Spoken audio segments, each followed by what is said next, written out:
Assalamualaikum warahmatullahi wabarakatuh. Salam sejahtera untuk kita semua. Saya Laksana Sialagan, dosen di program Studi Pendidikan Bahasa dan Sastra Indonesia, Fakultas Bahasa dan Seni Universitas Negeri Medan. Berikut merupakan video pembelajaran teks non-fiksi berbasis kearifan lokal Sumatera Utara. Video pembelajaran ini merupakan luaran penelitian produk terapan yang berjudul Pengembangan Materi Ajar Teks Non-Fiksi Berbasis Kearifan Lokal Sumatera Utara kelas 8 beserta digitalisasi pembelajarannya. Penelitian ini diketuai oleh Bapak Dr. Syamsul Arif MPD yang beranggotakan Laksana Sialagan MPD, Ika Febriana MPD, Cindi Giraseva Purba, Eka Bella Pratiwi, Elizabeth Boruzebua, Rika Arini, dan Mai Syarol. Penelitian ini didanai oleh PNBP Universitas Negeri Medan tahun 2024. Semoga bermanfaat. Terima kasih.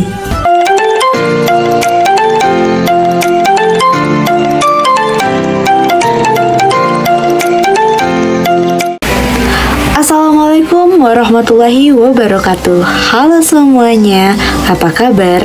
Semoga dalam keadaan sehat. Sebelum memulai pelajaran, ada baiknya kita berdoa menurut kepercayaan dan keyakinan kita masing-masing. Berdoa dimulai. Berdoa selesai. Kali ini kita akan membahas mengenai teks non-fiksi. Sebelum memulai ke topik pembahasan, kita harus mengetahui capaian pembelajaran dari teks non-fiksi. Capaian pembelajaran teks non-fiksi, peserta didik memahami informasi berupa gagasan, pikiran, pandangan, arahan atau pesan dari berbagai jenis teks. Misalnya, teks deskripsi, narasi, puisi, eksplanasi, dan eksposisi dari teks visual dan audiovisual untuk menemukan makna yang tersurat dan tersirat.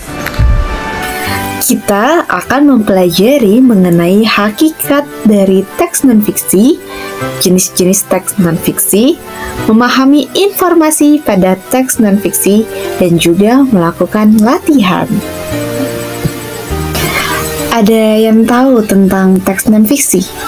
Kira-kira teks non-fiksi apa ya? Simak penjelasan berikut ini.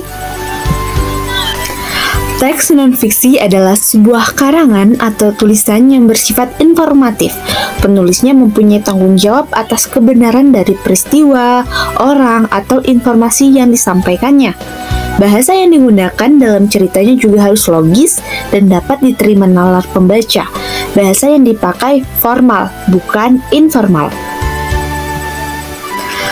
Teks non-fiksi memiliki ciri-ciri yang diantaranya 1. Berisi penjelasan tentang suatu hal secara faktual. Faktual artinya nyata. Teks non-fiksi harus dengan keadaan atau kejadian sebenarnya. Tidak boleh ditambahkan yang tidak sesuai. Kedua, ditulis secara objektif. Objektif artinya berfokus pada hal yang dijelaskan, bukan subjektif. Subjektif adalah unsur pandangan pribadi, bukan merupakan ciri dari teks non-fiksi. Ketiga, bersifat denotatif. Denotatif adalah makna yang lugas atau makna yang sebenarnya, bukan makna konotatif atau kiasan. Keempat, penjelasan dapat berupa gagasan ilmiah atau kaidah ilmu pengetahuan. Dan yang terakhir, kelima, dapat dilengkapi gambar, grafik, tabel, atau diagram yang untuk pendukung penjelasan dalam teks non-fiksi. Namun, dalam menggunakan gambar atau foto, harus menggunakan yang sebenarnya, bukan menggunakan foto lain. Anak-anak, selanjutnya kita akan membahas mengenai jenis-jenis dari teks non-fiksi. Yang pertama ada artikel, yang merupakan tulisan pendek yang ditulis untuk disampaikan kepada pembaca. Kedua, jurnal ilmiah yang menjelaskan dan menegaskan hasil penelitian yang dilakukan oleh berbagai pihak seperti dosen, guru, mahasiswa, peneliti, dan lain-lain. Ketiga, biografi adalah tulisan yang memuat kisah perjalanan hidup dari seseorang yang ditulis oleh orang lain. Keempat, autobiografi adalah tulisan yang memuat kisah perjalanan hidup yang ditulis oleh diri sendiri. Kelima, berita merupakan kumpulan informasi faktual mengenai sebuah kejadian atau peristiwa. Keenam, esai merupakan sebuah karangan atau tulisan yang membahas suatu tema dari sudut pandang pribadi si penulis. Ketujuh, karangan tulis ilmiah adalah hasil karya yang diperoleh dari kegiatan menulis dengan menerapkan ketentuan penulisan ilmiah. Dan yang terakhir ada catatan dokumenter, yaitu tulisan yang bercerita tentang masa lalu suatu objek, tokoh maupun kejadian tertentu. Selanjutnya kita akan membahas mengenai teks prosedur. Definisi dari teks prosedur menurut Indiana 2014 merupakan teks yang memberikan petunjuk mengenai cara melakukan yang sesuai dalam proses atau langkah-langkah yang sudah ditentukan. Menurut Kemendikbud 2016, teks prosedur adalah menjelaskan kegiatan yang harus dilakukan oleh pembaca secara benar dan mengikuti proses pembuatan sesuatu, melakukan pekerjaan atau cara menggunakan alat. Dapat disimpulkan bahwa teks prosedur adalah sebuah teks yang menjelaskan suatu proses dengan langkah-langkah untuk mencapai hasil dari kegiatan yang telah dilakukan. Ciri-ciri kebahasaan teks prosedur menurut Setiawati dan kawan-kawan 2023, pertama adalah menggunakan bahasa teknis. Kedua, kalimatnya menggunakan kata kerja dan menyatakan perintah. Ketiga, menggunakan kata yang menggunakan urutan waktu atau urutan nomor yang memberitahu urutan dalam melakukan kegiatan atau sesuatu.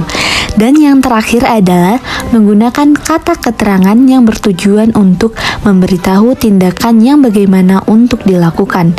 Namun, menurut Kosasi 2020 menjelaskan ciri-ciri kebahasaan teks prosedur ada 7, yaitu menggunakan kalimat perintah, banyak memakai kata kerja seperti buatlah, carilah, harus, jangan, perlu, tak perlu. Ketiga, banyak menggunakan kata penghubung yang menyatakan urutan waktu seperti dan, lalu, kemudian, setelah itu, selanjutnya, dan lain-lain. Keempat, banyak menggunakan kata-kata petunjuk waktu seperti beberapa menit kemudian, setengah jam kemudian, yang terutama banyak digunakan dalam resep makanan. Yang kelima, menggunakan kata-kata yang menyatakan urutan langkah seperti pertama, kedua, ketiga, dan seterusnya. Keenam, banyak menggunakan keterangan cara, misalnya dengan cepat, dengan perlahan-lahan. Dan yang terakhir, banyak menggunakan kata-kata teknis yang sesuai dengan temanya. Misalnya pada resep pengobatan, ada kata dosis, flu, dokter, dan sebagainya. Perhatikan contoh teks prosedur berikut ini. Cara memasak nani arsik. Perhatikan bahan-bahan yang harus disiapkan. Kemudian, contoh dari teks prosedur cara membuat nani arsik yang pertama, tumis bumbu halus dengan minyak sayur hingga wangi. Sisihkan dan siapkan wajan. Susun daun serai di dasar wajan. Tuang bumbu yang telah ditumis. Ambil ikan mas dan masukkan kacang panjang ke dalam perut ikan. Letakkan ikan mas di atas serai. Susun bawang batak, asam gelugur, rias, lengkuas, dan rebung. Siram air perlahan ke atas ikan dan tutup wajan. Masak di atas api besar hingga setengah matang. Kecilkan api dan masak sambil sesekali lumuri badan ikan dengan air bumbu. Masak hingga air kering, bila perlu ditambahkan air, matikan api dan biarkan hingga dingin sebelum disajikan. Baik, setelah mengetahui contoh dari teks prosedur, kita akan melakukan latihan. Perhatikan latihan berikut ini. 1. Isi dari teks prosedur di atas adalah A. Cara memasak, B. Cara memasak ikan. C. Cara memasak ikan mas naniura. D. Langkah-langkah memasak ikan mas naniura. E. Langkah-langkah memasak. Ayo ditebak apa jawabannya. Ya, benar. Jawabannya adalah C. Cara memasak ikan mas naniura. Karena di dalam teks tersebut sudah dicantumkan judul Cara memasak ikan mas naniura. Kemudian soal kedua, berikut contoh langkah-langkah yang sesuai dengan prosedur membuat ikan mas naniura adalah: A. Goreng semua bahan kecuali garam, asam jingga, batang rias, dan andaliman. Haluskan semua bumbu. B. 2 genggam bawang merah. C. Pilih ikan mas yang masih segar. D. Siapkan 2 kg bawang merah. E. Berhati-hatilah saat memasak. Kira-kira yang merupakan langkah-langkah bagian mana ya? Benar, bagian A. Bagian A benar karena memuat langkah dalam menggoreng, sedangkan B, C, dan D merupakan bahan dari membuat ikan mas naniura, serta bagian E adalah sebuah himbauan. Selanjutnya, kerjakan latihan berikut ini. Definisi dari teks eksposisi. Teks eksposisi yaitu teks yang memaparkan sebuah informasi dan pengetahuan. Teks eksposisi ditulis berdasarkan fakta dan terdapat argumen dari penulis. Menurut Rana Bumi dan kawan-kawan 2013 menjelaskan bahwa teks eksposisi adalah teks yang bisa meyakinkan pembaca melalui penjelasan dari suatu argumen dan opini yang disertai dengan argumen pendukung. Berdasarkan pernyataan tersebut, kesimpulannya adalah teks eksposisi adalah teks yang digunakan untuk menyampaikan argumen tentang sesuatu. Ciri-ciri dari teks eksposisi: pertama, paparannya berisi pendapat, gagasan, dan keyakinan. Kedua, paparan memerlukan fakta yang dinyatakan dengan angka, statistik, peta, atau grafik. Ketiga, paparan memerlukan analisis dan sintesis. Kemudian, paparan menggali sumber ide dari pengalaman, pengamatan, dan penelitian. Kemudian, paparan menjauhi dari sumber daya khayal. Selanjutnya, paparan yang dipergunakan adalah bahasa yang informatif dengan kata-kata yang denotatif. Dan yang terakhir, paparan berisi penegasan. Kaidah kebahasaan teks eksposisi menggunakan kata-kata teknis atau peristilahan yang berkenaan dengan topik yang dibahas. Kemudian menggunakan kata-kata menunjukkan hubungan argumentasi atau sebab akibat. Menggunakan kata-kata kerja mental seperti yang diharapkan, memprihatinkan, memperkirakan, mengagumkan, dan lain sebagainya. Kemudian menggunakan kata-kata perujukan seperti berdasarkan, data, merujuk pada pendapat. Selanjutnya menggunakan kata persuasif seperti sebaiknya, diharapkan, perlu, harus, dan yang terakhir menggunakan kata denotatif. Bacalah teks eksposisi berikut. Kemudian setelah dapat memahami, mari sama-sama kita mengerjakan latihan. Setelah membaca latihan teks eksposisi, kita tahu bahwa tari tortor merupakan salah satu aset budaya yang tak ternilai bagi suku Batak di Indonesia. Tujuannya untuk menarik perhatian pembaca untuk mengetahui apa saja nilai dari tari tortor tersebut. Setelah membaca ke paragraf kedua, dimulai dari kata misalnya gerakan melingkar. Nah, itu merupakan pendapat dari penulis. Kemudian, paragraf ketiga dimulai dari tari tortor juga merupakan sarana untuk menyampaikan cerita. Itu juga sebagai pendapat dari penulis. Selanjutnya, paragraf yang dimulai dari tari tortor juga memiliki peran penting adalah kesimpulan dari teks eksposisi.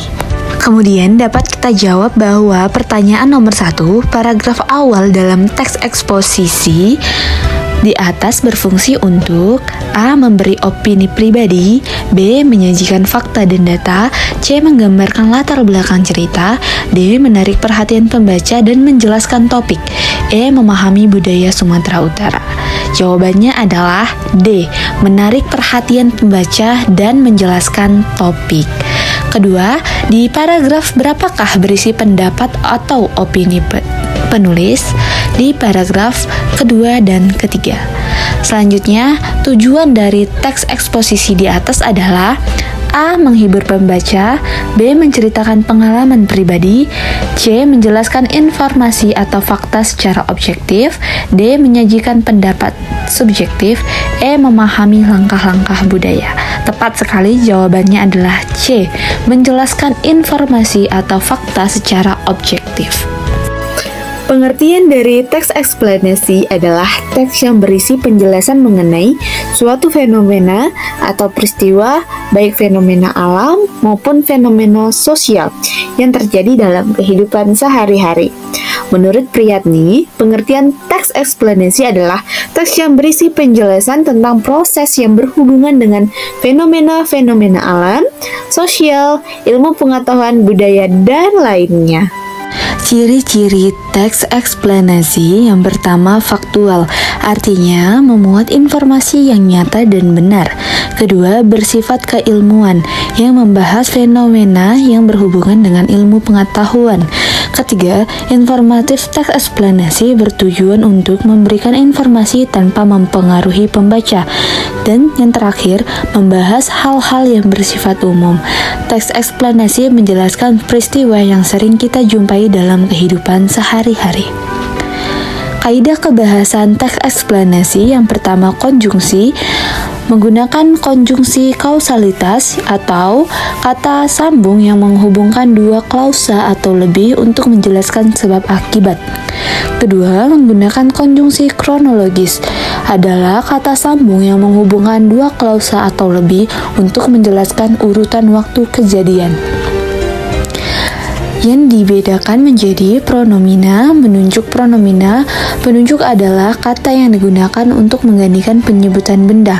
Kedua, kata pasif. Kata pasif diawali dengan imbuhan di atau ter. Contohnya pada kalimat para buruh yang tergabung dalam organisasi Ikatan Buruh Indonesia menyampaikan aspirasi mereka di depan Istana Presiden. Kemudian, kata denotatif adalah kata yang memiliki makna sebenarnya. Dan yang terakhir, kata teknis. Kata teknis adalah kata atau gabungan kata yang mengungkapkan konsep, proses, keadaan, atau sifat dalam bidang tertentu. Selanjutnya, perhatikan contoh teks eksplanasi berikut dengan judul Proses Pernikahan pada Etnis Batak Toba.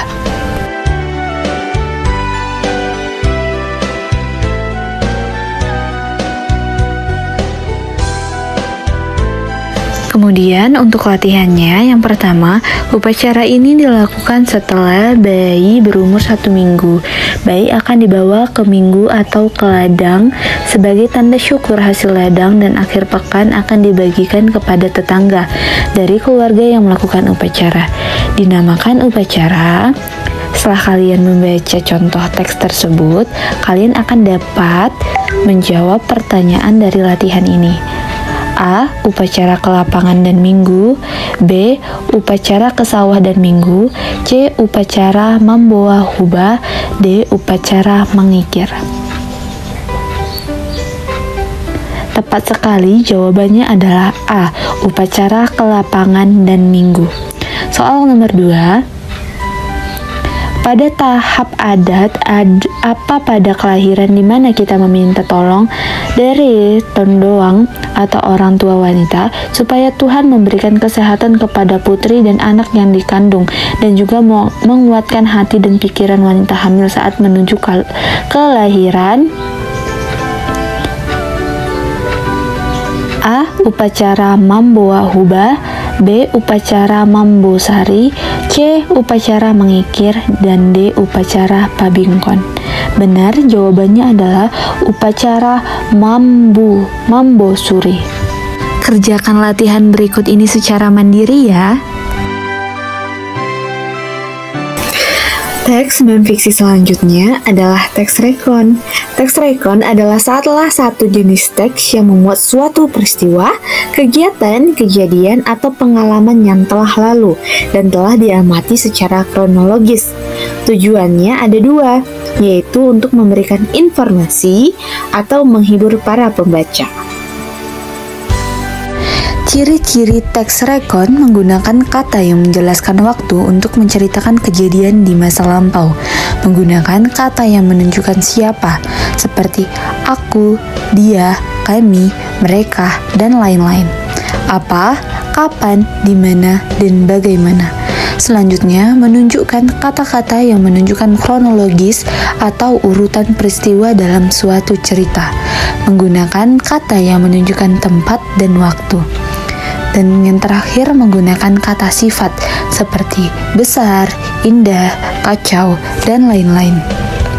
Kaidah kebahasan teks rekon melibatkan jawaban atas pertanyaan siapa yang sedang melakukan peristiwa apa, menggunakan latar waktu masa lampau di suatu tempat tertentu.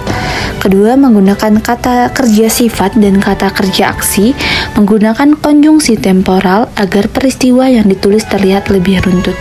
Kemudian menggunakan kata tunjuk waktu dan tempat dalam peristiwa, dan selanjutnya menggunakan kalimat simpleks yang menggambarkan satu keadaan peristiwa maupun aksi, dan yang terakhir menggunakan acuan untuk menguatkan informasi yang disampaikan. Struktur teks rekon terdiri menjadi 4 bagian, yaitu judul, kata atau frasa kunci yang mewakili keseluruhan teks. Kedua, orientasi, pembuka yang memperkenalkan teks tersebut, pada umumnya berupa gambaran umum dari isi teks yang akan dibawakan. Ketiga, urutan peristiwa, rekaman peristiwa yang terjadi dan biasanya disampaikan dengan cara kronologis. Urutan peristiwa di teks rekon merupakan inti dari teks. Dan yang terakhir, reorientasi, bagian yang membahas ulang peristiwa. Biasanya terdapat komentar pribadi dari penulis. Reorientasi sifatnya opsional, jadi ada juga teks rekon yang tidak memiliki bagian reorientasi. Kemudian, baca dan pahami contoh teks rekon berikut ini. Setelah membaca soal latihan, kita akan membahas soal yang pertama, apa arti persada tendi pada upacara pernikahan suku Karo? Jawabannya adalah A. Menyatukan jiwa, B. Menyatukan hati, C. Menyatukan raga, D. Menyatukan ayat. Yang benar adalah A. Menyatukan jiwa. Untuk soal nomor 2, prosesi apa yang terakhir dilakukan pada upacara pernikahan pada Batak Karo dan dilakukan setelah pesta adat selesai dilaksanakan di rumah Kalimbubu dengan waktu yang telah ditentukan kedua keluarga mempelai? Jawabannya A. Mengulihi tudung, B. Ertak-tak, C. Persada tensi, D. Sitandan ras keluarga Pekepar. Yang benar jawabannya adalah B. Ertak-tak. Kemudian jawab soal lanjutan tersebut secara mandiri. Selanjutnya mengenai definisi tes deskripsi. Tes deskripsi merupakan sebuah teks berbentuk paragraf yang berisi penjelasan dari suatu objek, tempat, dan sebagainya, sesuai dengan topik bahasan dengan bahasa yang singkat dan mudah dipahami. Tes deskripsi memiliki tujuan untuk menggambarkan suatu hal yang berkaitan dengan pengalaman berdasarkan hasil pengamatan panca indera seperti bentuknya, sehingga dapat menciptakan daya khayal pembaca dan seolah-olah sedang merasakan langsung yang sedang dibahas dalam teks tersebut. Adapun ciri-ciri teks deskripsi yaitu: pertama, paragraf deskripsi menjelaskan suatu objek. Kedua, objek yang dituliskan dijelaskan secara rinci, jelas, dan sesuai fakta dari hasil pengamatan panca indera. Ketiga, membuat pembaca seolah-olah merasakan langsung objek yang sedang dibahas di dalam teks. Dan cerita yang disampaikan berupa fakta karena membutuhkan data. Struktur dari teks deskripsi yang pertama, identifikasi, bagian yang berisi gambaran umum suatu objek, seperti nama, lokasi, sejarah, atau pernyataan umum lainnya tentang objek yang dijelaskan. Kemudian kedua, deskripsi bagian, bagian yang berisi penjelasan yang lebih rinci dari objek tersebut, tetapi berdasarkan pandangan penulis, bisa dari apa yang dilihat, didengar, atau dirasakan oleh penulis. Dan yang terakhir, ketiga, kesimpulan Bagian ini berisi ringkasan atau kesan umum mengenai hal yang dideskripsikan oleh penulis. Bagian ini bersifat opsional. Baca dan pahami contoh teks deskripsi berikut. Kemudian kita akan membahas soal yang pertama. Pernyataan berikutnya merupakan ciri-ciri dari teks deskripsi adalah: A. Tidak mengandung prasangka atau dugaan pemihakan yang menyimpang. B. Menjelaskan objek secara rinci, jelas, dan sesuai fakta dari hasil pengamatan panca indera. C. Menggunakan data-data faktual dalam menjelaskan suatu objek. D. Informasi teks merupakan hasil penelitian terkini yang sudah terbukti kebenarannya. Dan E. Paragrafnya saling berkaitan dengan hubungan berjenjang antar kelas dan subkelas yang terdapat di dalamnya. Setelah memahami ciri-ciri teks deskripsi, jadi jawaban yang paling tepat adalah B. Menjelaskan objek secara rinci, jelas, dan sesuai fakta dari hasil pengamatan panca indera. Selanjutnya, kalian mengerjakan tugas tersebut secara mandiri ya. Teks non-fiksi yang terakhir adalah teks laporan. Teks laporan berisi laporan hasil pengamatan atau penelitian yang bertujuan untuk memberikan informasi kepada pembaca yang dibuat berdasarkan data-data yang valid yang telah dikumpulkan, bukan berdasarkan imajinasi sang penulis. Tujuan dari teks laporan untuk memberikan informasi kepada pembaca tentang hasil pengamatan atau penelitian yang telah dilakukan. Teks laporan juga bertujuan untuk memberikan pengetahuan atau informasi yang jelas sejelas-jelasnya kepada pembaca, serta untuk memberikan suatu informasi berdasarkan fakta yang bersifat objektif. Teks laporan berbeda dengan teks deskripsi. Teks laporan bertujuan menjelaskan hasil pengamatan secara objektif dan sistematis untuk memecahkan permasalahan atau menguji suatu teori. Adapun ciri-ciri teks laporan yaitu 1. Bersifat objektif dan universal. 2. Objek yang dibahas adalah objek tunggal. 3. Ditulis berdasarkan fakta sesuai dengan pengamatan yang dilakukan. 4. Informasi teks merupakan hasil penelitian terkini yang sudah terbukti kebenarannya. 5. Tidak mengandung prasangka atau dugaan atau pemihakan yang menyimpang atau tidak tepat. Dan yang terakhir, saling berkaitan dengan hubungan berjenjang antar kelas dan subkelas yang terdapat di dalamnya. Struktur teks laporan ada 3. Yang pertama, pernyataan umum atau klasifikasi. Pernyataan umum berisi pembuka atau pengantar hal yang akan disampaikan. Bagian ini berisi hal umum tentang objek yang akan dikaji, menjelaskan secara garis besar pemahaman tentang hal tersebut. Kedua, deskripsi bagian. Deskripsi bagian berisi penjelasan detail dan lebih spesifik mengenai objek atau bagian-bagiannya. Bisa berupa ciri-ciri, struktur, atau karakteristiknya. Dan yang terakhir, ketiga, deskripsi manfaat yang untuk menunjukkan bahwa setiap objek yang diamati memiliki manfaat atau fungsi dalam kehidupan. Berikut ini merupakan contoh dari teks laporan. Baca serta pahami teks tersebut. Selanjutnya kita akan membahas latihan yang pertama. Teks laporan adalah teks yang berisi penjelasan atau laporan umum sesuatu yang didapat dari A. Pengetahuan, B. Penilaian, C. Pengamatan, D. Penulisan, E. Pemberitahuan. Jawaban yang paling tepat adalah C. Pengamatan. Selanjutnya, coba untuk membahas dan mengerjakan latihan secara mandiri ya. Baik, selesai sudah pembelajaran hari ini mengenai teks non-fiksi. Dapat disimpulkan bahwa teks non-fiksi adalah sebuah karangan atau tulisan yang bersifat informatif.